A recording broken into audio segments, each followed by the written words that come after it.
Hello बच्चों, let's read the question.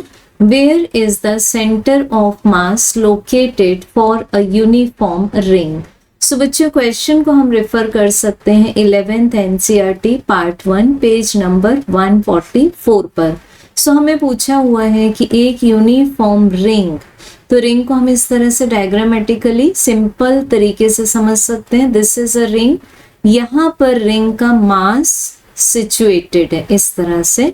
अब पूछा हमें कि इस यूनिफॉर्म रिंग का सेंटर ऑफ मास कहाँ लोकेटेड होगा। तो यूनिफॉर्म मीन्स क्या हुआ बच्चों कि इसमें जो डिस्ट्रीब्यूशन ऑफ मास है that will remain uniform for the whole ring.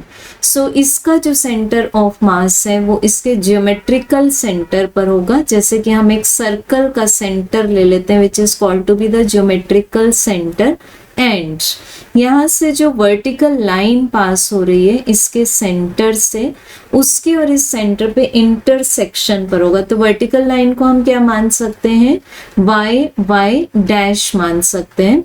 और अगर इस रिंग को हम किसी प्लेन में इस तरह से हॉरिजॉन्टली प्लेस कर दें, then still this axis will remain same. So we can say that correct answer will be option number 1 at the geometrical center and option number 2 outside the material where no mass is present। क्योंकि इसका मास कहाँ present है, इस shaded part में, तो फिर यहाँ जहाँ सेंटर ऑफ मास है वहां पर इसका मास प्रेजेंट नहीं है। So correct answer is option 3। Thank you.